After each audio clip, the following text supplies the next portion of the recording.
వెనకాల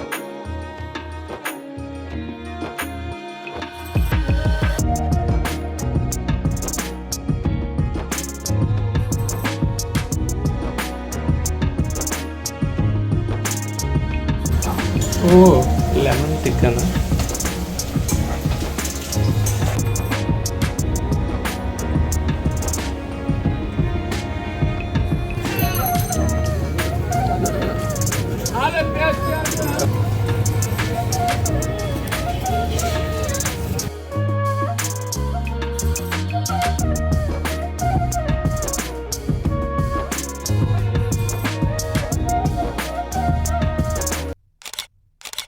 హలో అండి, నేను మీ Jyothi. Welcome back to my channel రిత్కుతి స్వీట్ హోమ్. ఎలా ఉన్నారు మీ అందరూ? బాగున్నారా? నేను చాలా బాగున్నాను. ఈరోజు మీరు నా సండే ఫన్ డే బ్లాగ్ చూస్తారు. మా సండే ఎలా గడిచింది, మేమేమేం చేసాం, సండే ఫన్ డేనా బిజీ డేనా, ఎలా గడిచింది ఏంటి అనేది ఈ వీడియోలో మీతో షేర్ చేస్తాను. బ్లాగ్ చాలా ఇంట్రెస్టింగ్గా ఎంగేజింగ్గా ఉంటుంది. సో ఎక్కడ స్కిప్ చేయకుండా మిస్ అవ్వకుండా చివరి వరకు చూసేయండి. ముందుగా సండే కాబట్టి అందులో వింటర్, మార్నింగ్ 8 degrees కన్నా తక్కువే ఉంటుంది తప్ప ఎక్కువ మాత్రం ఉండట్లేదు. కాబట్టి సండేనే కాబట్టి కొంచెం రిలాక్స్డ్గా లేట్గానే లేచి ఇంకా మార్నింగ్ డ్రింక్ నట్స్ అవన్నీ అయిపోయాక ఫ్రెష్ కాఫీతో డేనైతే స్టార్ట్ చేసాం. ఒక్కసారి మార్నింగ్ రోజు ఇలా మొక్కలు చూసుకోవడం నాకు అలవాటు. అది ఏ టైంకి లేచినా సరే మార్నింగ్ మరీ చల్లో బయటికి రాను, కానీ మా అమ్మాయి మా వారు వెళ్ళాక అలా వస్తాను కదా అప్పుడు చూస్తాను. ఈరోజైతే ఈ 2 ఫ్లవర్స్ వచ్చాయి, అసలు ఎంత బాగున్నాయో. ఇంకా అలా ఫ్రెష్ అయిపోయి బ్రేక్ఫాస్ట్ అది చేసాము. మా వాళ్ళు ఇద్దరు కిందకి వెళ్ళారు, ఇక్కడ నేనైతే లేను. ఎందుకంటే నాకు ఇంట్లో బోల్డ్ అంత పని ఉంది. ఆఫీస్కి వెళ్ళే మా వారికి, స్కూల్కి వెళ్ళే మా పాపకి ఆదివారం సెలవు, కానీ ఆదివారం ఆడవాళ్ళకి సెలవు ఎక్కడుంది చెప్పండి. మనకి ఇంకా కొంచెం రోజు కన్నా ఒక 2% పని ఎక్కువే ఉంటుంది, కానీ తక్కువ ఉంటుందని నేనైతే ఒప్పుకోను. ఆ రోజు రెసిపీస్ అని మిగతా నెక్స్ట్ వీక్ అంతా స్మూత్గా గడవడానికి మనం చేసుకునే ప్రిపరేషన్స్ కానీ ఏవైనా సరే కొంచెం బిజీగానే ఉంటామని నాకు అనిపిస్తుంది. దీని మీద మీ అభిప్రాయం ఏంటనేది నాతో షేర్ చేసుకోండి. అండ్ ఇంతకీ ఎక్కడికి వెళ్తున్నారో చెప్పలేదు కదా, వీళ్ళిద్దరూ బ్యాడ్మింటన్ ఆడడానికి వెళ్తున్నారు. మా అమ్మాయికి పాపం అన్నీ ఇంట్రెస్ట్, అన్నీ చేయాలని ఉంటుంది, కానీ టైం ఉండదు. బేసిక్గా ఫుల్ ఫ్లెడ్జ్డ్ క్రికెట్ మీద కాన్సన్ట్రేట్ చేయించాం కాబట్టి తనకి మిగతా వాటికి టైం ఉండట్లేదు. లేకపోతే ఇంతకుముందు ఎప్పుడు టైం వచ్చినా బ్యాడ్మింటన్ అని వెళ్ళిపోయేవాళ్ళం. వాళ్ళ డాడీతో కానీ నాతో కానీ లేకపోతే ముగ్గురం కలిసి కానీ బాగా మంచి టైం స్పెండ్ చేసేవాళ్ళం. ఎప్పుడు టైం దొరికితే అప్పుడు క్రికెట్ అన్నట్టు అయిపోతుంది. తనకి స్కేటింగ్ ఇష్టం, బ్యాడ్మింటన్ ఇష్టం. లాస్ట్ ఇయర్ యాక్చువల్గా ఆల్టర్నేట్ డేస్ వెళ్ళేది, 1 డే క్రికెట్ 1 డే స్కేటింగ్ అలా వెళ్ళేది. ఒక 2 గోల్డ్ మెడల్స్ కూడా వచ్చాయి లాస్ట్ ఇయర్. ఇంకా తర్వాత స్లోగా క్రికెట్ మండే టు సాటర్డే అయిపోవడం వల్ల స్కేటింగ్ కూడా స్కిప్ చేసేసింది. ఇంకా స్కేటింగ్ కంటిన్యూగా నేర్చుకోవడానికి ఏముంటుంది, 1 టైం వచ్చేసిందంటే ఇంకా రోడ్ ప్రాక్టీస్కి వెళ్ళడం, అక్కడ కూడా కాంపిటీషన్స్లో పార్టిసిపేట్ చేయడం త్రూ అకాడమీ ఇవన్నీ ఉంటాయి. సో రెండింటి మీద కాన్సన్ట్రేట్ చేయడానికి తనకి టైం సరిపోవట్లేదు. ఇంకా అందుకనే అలా స్కిప్ చేయించేసాం. ఇంకా తన ఇంట్రెస్ట్ని బట్టి ఎప్పుడన్నా ఇలా టైం దొరికినప్పుడు అప్పుడప్పుడు ఇలా బ్యాడ్మింటన్ ఆడుతుంది. ఒక్కొక్కసారి స్కేటింగ్ బ్యాగ్ తీసుకొని బయలుదేరుతుంది, నేను స్కేటింగ్ చేస్తానని. ఈసారి అది కూడా మీతో షేర్ చేస్తానులేండి ఎప్పుడన్నా నెక్స్ట్ టైం వెళ్ళినప్పుడు. అండ్ ఇక్కడైతే ఎలాగో వెళ్తున్నారు కదా, నా కోసం వీడియో రికార్డ్ చేస్తారా అని అడిగాను. మా వారి మీద నాకు నమ్మకం లేదు, చేస్తానంటారు కానీ చేయరు. బట్ ఈరోజు ఏదో కాస్త కష్టపడి కెమెరాని అటు ఇటు పెట్టి నా కోసం ఏదో క్లిప్ అయితే రికార్డ్ చేసుకొచ్చారు. ఇక్కడ అన్ని ఫెసిలిటీస్ ఉంటాయి మా సొసైటీలో. మీరు ఫస్ట్ నుంచి చూస్తూ ఉంటే మీకు అర్థమై ఉంటుంది. ఇప్పుడు క్రికెట్ ఆడతారు కదా, దాని పక్కనే టెన్నిస్కి ఉంటుంది, తర్వాత టెన్నిస్ కోర్ట్ ఉంది, ఇటు సైడ్ బ్యాడ్మింటన్, ఇంకా అటుపక్క బాస్కెట్బాల్ అవన్నీ ఉంటాయి. సో అలా కొంతమంది పిల్లలు వచ్చి మార్నింగ్ క్రికెట్ కూడా ఆడుకుంటున్నారు. ఇంకా అలా మా వాళ్ళు అయితే 10 o'clock టైంలో వెదర్ చూసారుగా ఎలా ఉందో అలా ఎంజాయ్ చేస్తున్నారు. నేనైతే ఇంక ఇంట్లో మామూలు పనులు చేసుకొని ఫ్రెష్ అయిపోయి ఇంట్లో నా పూజ కూడా పూర్తి చేసుకొని ఈరోజు ఇంకా వంట దగ్గరికి వెళ్ళాలి. చెప్పాను కదా, సండే అంటే రెసిపీస్తో కొంచెం టైం ఎక్కువే పడుతుంది కానీ తక్కువ అయితే పట్టదు. అండ్ ఇక్కడ నేను నాన్ వెజ్ రెసిపీస్లో యూస్ చేసే ముద్ద మసాలా గురించి ఎక్స్ప్లెయిన్ చేస్తాను. నేను ఆల్మోస్ట్ అన్ని నాన్ వెజ్ రెసిపీస్లో ఇదే యూస్ చేస్తాను. కాకపోతే పర్టికులర్గా మటన్ చేస్తున్నప్పుడు మాత్రం ఇందులో కొంచెం క్యాష్యూస్ యాడ్ చేస్తాను, గ్రేవీ బాగుంటుందని. ఈవెన్ మీరు చికెన్లో కూడా యాడ్ చేసుకోవచ్చు, బట్ నాకు మటన్లోకి ఇష్టం అనిపిస్తుంది. దీనిలో అల్లం వెల్లుల్లి ఈక్వల్ క్వాంటిటీస్లో తీసుకొని కొంచెం గసగసాలు, కొన్ని క్యాష్యూస్ మీరు నానబెట్టి కూడా వేసుకోవచ్చు, మామూలుగా వేసినా సరిపోద్ది, మిక్సీ పట్టేస్తాం కాబట్టి. కొంచెం పచ్చి కొబ్బరి, ఆ పచ్చి కొబ్బరి ప్లేస్లో మీరు డ్రై కోకోనట్ పౌడర్ కూడా వేసుకోవచ్చు, మీ దగ్గర పచ్చి కొబ్బరి అవైలబుల్గా లేకపోతే. అంతే, ఇలా మిక్సీ పట్టేసుకోవడమే. ఎంత మంచి గ్రేవీ వస్తుందంటే మీరు ఈ గ్రేవీ వేసుకొని ఫ్రై కూడా మంచిగా, గ్రేవీ లేకుండా ఫ్రైలా చేసుకున్నా ఏదైనా సరే మీకు రైస్లో మిక్స్ చేసుకోవడానికి గ్రేవీ కన్సిస్టెన్సీ బాగా వస్తుంది. ఇది మీరు చికెన్లో వేసినా, మటన్లో వేసినా, ఈవెన్ ప్రాన్స్లో కూడా వేసుకొని గ్రేవీ చేసుకోవచ్చు. సో ఈరోజు అయితే నేను Sunday special mutton curry, bagara rice and chicken lemon tikka అయితే చేయబోతున్నాను. స్టార్టర్ రెసిపీ చాలా బాగుంటుంది, తప్పకుండా ట్రై చేసి మీకు ఎలా వచ్చిందో నాతో చెప్పండి. దాని గురించి తర్వాత మాట్లాడుకుందాం. ముందైతే మటన్ కర్రీ గురించి చెప్పేస్తాను. ముందుగా ఆనియన్స్, గ్రీన్ చిల్లీస్ ఫ్రై చేసుకున్న తర్వాత మటన్ యాడ్ చేసేసుకోండి. మటన్లోంచి వాటర్ వస్తాయి కదా, అవన్నీ కొంచెం ఎవాపరేట్ అయిపోతున్నప్పుడు మనం ముందుగా గ్రైండ్ చేసి పెట్టుకున్న ముద్ద మసాలా యాడ్ చేసుకొని, మసాలా కూడా ముక్కలకి బాగా పట్టే వరకు, అంటే వాటర్ అస్సలు లేకుండా బాగా దగ్గరగా అయిపోయే వరకు ఉడికించుకోండి. ఆ తర్వాత మాత్రమే ఇందులో ధనియా powder, red chilli powder add చేసుకోవాలి. ఇప్పుడు చూసారా మొత్తం మా దగ్గరకు వచ్చేసింది.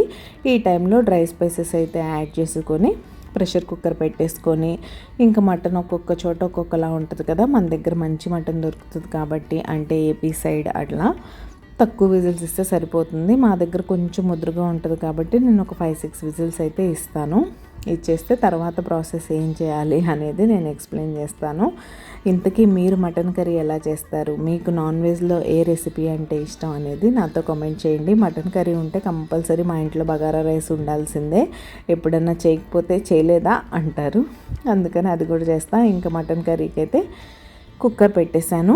ఇక్కడ మన లెమన్ చికెన్ టిక్కా కోసం అయితే మ్యారినేషన్ ప్రాసెస్ స్టార్ట్ చేశాను.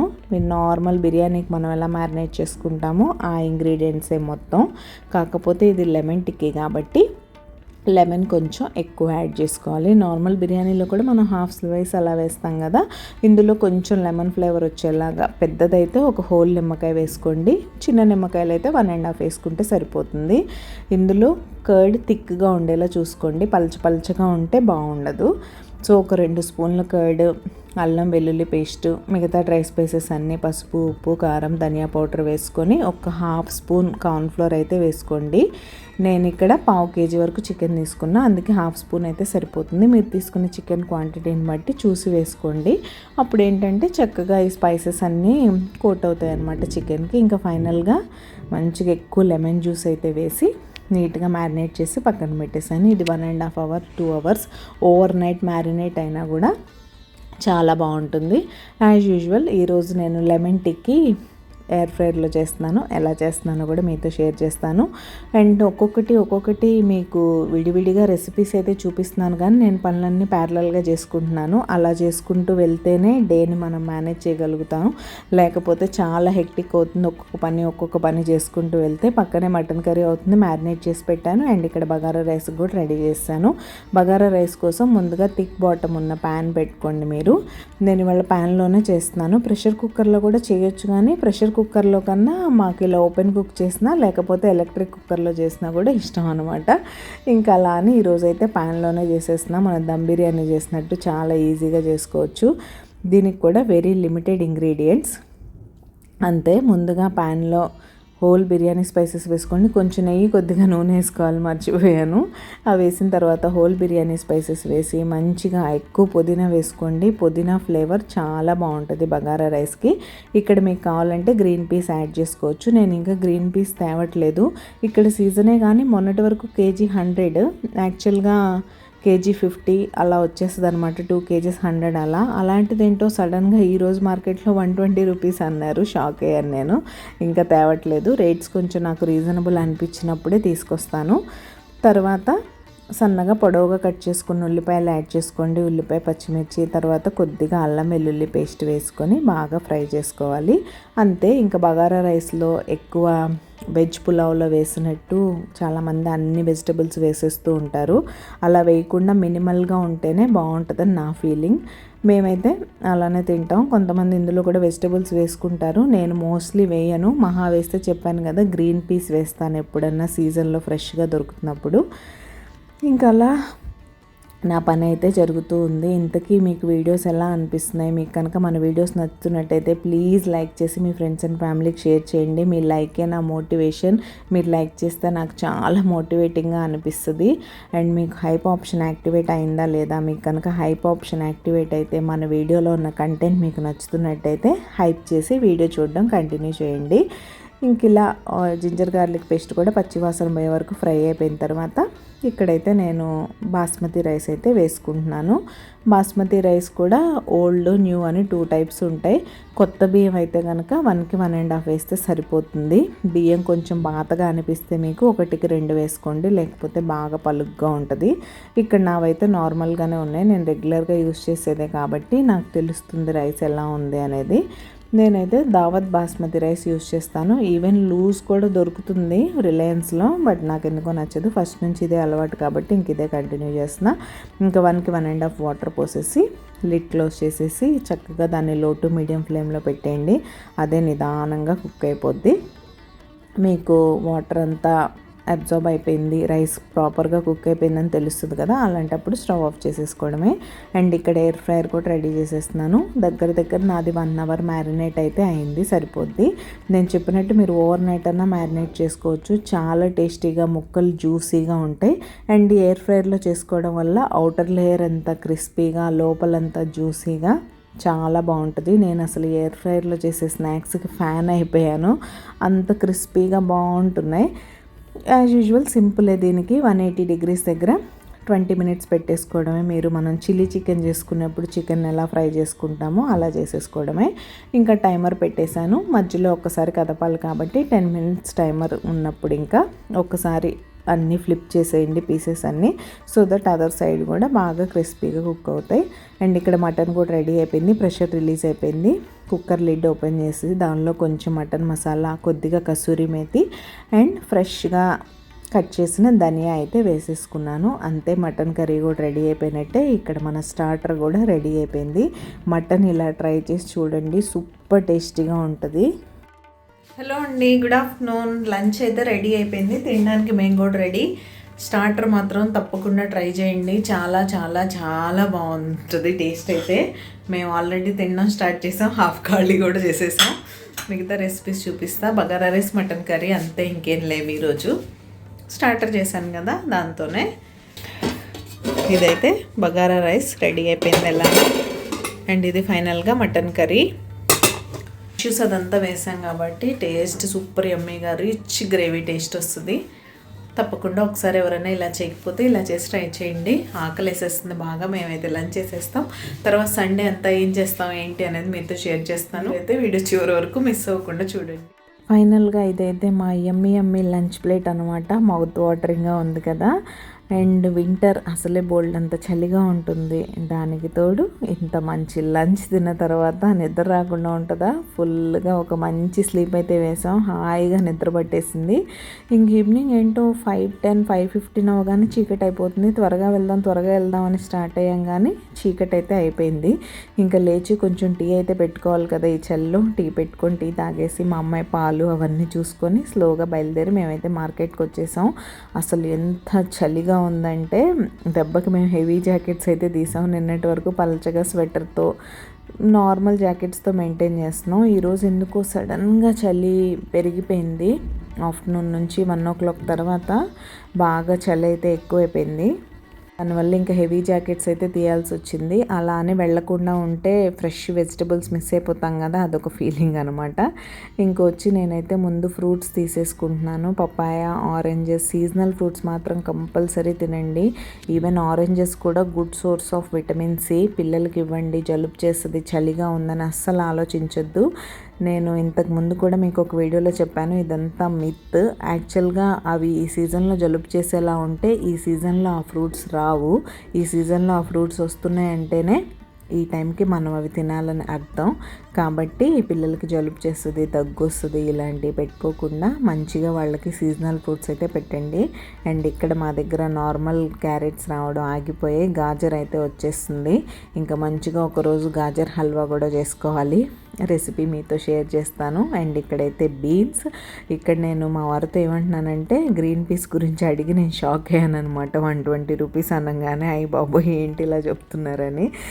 వీక్కి తగ్గాలి కదా, పెరుగుతుంది ఏంటి అని, మనకేం తెలుసులే అన్నారు. తనైతే కంటి డిలైట్లో చెక్ చేశారు, అక్కడ కూడా అంతే 120 రూపీస్ ఉంది. అంటే టోటల్ మార్కెట్ అలా నడుస్తుంది అనుకున్నాం.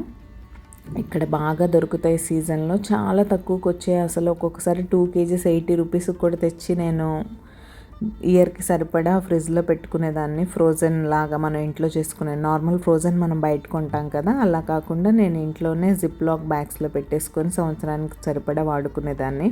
అలాంటిది ఏంటో ఈసారి ఇంకా డిసెంబర్ వచ్చేసింది కదా, చూద్దాం నెక్స్ట్ వీక్ అన్నా ఏమన్నా రేట్స్ తగ్గుతాయేమో అని. అండ్ ఇంక ఇంటికి వచ్చేసాం. ఆల్రెడీ మటన్ కర్రీ ఉంది. నైట్ టైం రైస్ అంత ప్రిఫర్ చేయం కాబట్టి అంటిల్ అన్లెస్ బిర్యానీ అయితే ఓకే తిందాం అనుకుంటాం, కానీ మిగతా వేవి రైస్ అంత ప్రిఫర్ చేయం. కాబట్టి ఆ మటన్ కర్రీలోకి చపాతీలు అయితే చేసేసాను.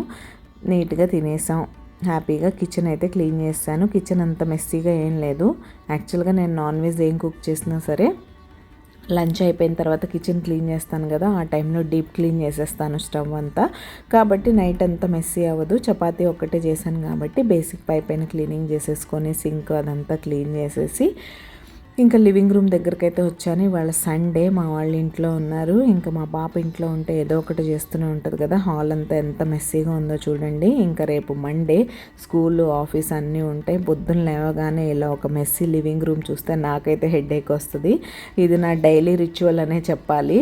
డైలీ నైట్ టైము ఎప్పుడో ఒకసారి మరీ బద్ధకంగా అనిపించిన, నేను వీక్గా ఉన్నాను, నాకు హెల్త్ బాగాలేదు అనుకుంటే తప్ప 99.9% నేను లివింగ్ రూమ్లో ఈ సోఫాస్ ఇవన్నీ సెట్ చేసుకునే పడుకుంటాను. అప్పుడు మార్నింగ్ లేవగానే కొంచెం ఫ్రెష్గా అనిపిస్తుంది. డైరెక్ట్ ఇల్లు ఊడ్చడం, మాప్ పెట్టడం దగ్గర నుంచి డే స్టార్ట్ చేయొచ్చు. లేకపోతే అప్పుడు ఇవన్నీ సర్దుతూ కూర్చుంటే ఒకదాని తర్వాత ఒకటి మీకు తెలియకుండా 1/2 అవర్ 40 మినిట్స్ వెళ్ళిపోద్ది ఇందులోనే. కాబట్టి మార్నింగ్ చేస్తే అలా 1/2 అవర్ 40 మినిట్స్ అనిపిస్తుంది. నైట్ టైం 10 మినిట్స్లోనే అయిపోద్ది. అదేంటో నాకు అర్థం కాదు. మార్నింగ్ మనకున్న కంగారు వల్ల అలా అనిపిస్తుందో, లేకపోతే దీని తర్వాత అది సర్దాం, దాని తర్వాత ఇది సర్దాం అని అనుకుంటామో తెలియదు, కానీ టైం అయితే లేట్ అయిపోద్ది. అందుకే నేను ముందు రోజే కాస్త ఓపిక చేసుకొని ఒక 10 మినిట్స్ మనది కాదనుకొని ఇలా సర్దేసుకుంటాను. ఇంకా సెంటర్ టేబుల్ మీద కూడా మా అమ్మాయి బోల్డ్ అన్న బుక్స్, తన థింగ్స్, ఆడుకునేవి అవి ఇవి అన్నీ పెడుతూ ఉంటుంది. ఇంకా అవన్నీ తీసేసి సెంటర్ టేబుల్ కూడా సెట్ చేశాను. ఇంకా కొన్ని థింగ్స్ తన రూమ్లోకి షిఫ్ట్ చేసే ఉన్నాయి. సరే ఇప్పుడు తను పడుకుంది కదా, ఎందుకు డిస్టర్బ్ చేయడం అని ఒక సైడ్కి పెట్టేశాను. మార్నింగ్ పెడదాంలే అని. బెడ్షీట్ కూడా చూశాను, బాగానే ఉంది. ఇంకా దాన్ని నీట్గా దులిపేసి వేసేసి ఇంకా నేను కూడా వెళ్ళి ఫ్రెష్ అయిపోయి పడుకోవడమే. ఇంతకీ మీరు సబ్స్క్రైబ్ చేసుకున్నారా లేదా? మీరు ఎవరైనా సబ్స్క్రైబ్ చేయకుండా మన వీడియోస్ చూసినట్లయితే ప్లీజ్ సబ్స్క్రైబ్ చేసుకొని నన్ను సపోర్ట్ చేయండి. సబ్స్క్రైబ్ చేసుకున్న తర్వాత బెల్ ఐకాన్ ట్యాప్ చేస్తే 3 ఆప్షన్స్ వస్తాయి. అందులో ఆల్ సెలెక్ట్ చేసుకుంటే నేను ఎప్పుడు వీడియో అప్లోడ్ చేసినా మీ మొబైల్కి నోటిఫికేషన్ వచ్చేస్తుంది. మీ దగ్గర ఫ్రీ టైం ఉన్నప్పుడు చూసేయచ్చు. సో తప్పకుండా సబ్స్క్రైబ్ చేసుకొని నన్ను సపోర్ట్ చేయండి. ఇంక ఇలా లివింగ్ రూమ్ కూడా అంతా సెట్ చేయడం అయిపోయింది. ఇక్కడ నేను ఒరిజినల్ వాయిస్ పెడదాం అనుకుంటే నాకు తెలియకుండానే యాక్చువల్గా నేను వర్క్ చేసుకున్నంతసేపు మొబైల్లో ఏదో ఒకటి చూస్తూ ఉంటాను. బిగ్ బాస్లో ఆఫ్టర్ ఎలిమినేషన్ లైవ్ చూస్తూ నేనైతే ఆ పని అంతా చేసుకున్నాను. అది బ్యాక్గ్రౌండ్లో రన్ అవుతూ ఉంది. నేను చూసుకోకుండా ఈ వీడియో అయితే రికార్డ్ చేశాను. ఫైనల్గా మ్యాటర్ ఏంటంటే మా సండే అయితే ఇలా గడిచింది ప్రొడక్టివ్గా. రెసిపీస్ మాత్రం మీరు తప్పకుండా ట్రై చేయండి. చాలా ఎమ్మీగా సూపర్ టేస్టీగా ఉంటాయి. చలి కూడా బాగా పెరిగింది కాబట్టి ఫర్దర్ మంచి వింటర్ వ్లాగ్స్తో మీ ముందుకైతే వచ్చేస్తాను. సో అదండి ఈరోజు ఈ వీడియో అయితే ఇక్కడే ఎండ్ చేసేస్తున్నాను. రేపు మరొక మంచి వీడియోతో మళ్ళీ మీ ముందుకైతే వచ్చేస్తా. అంతవరకు keep smiling. See you tomorrow. Take care. Bye.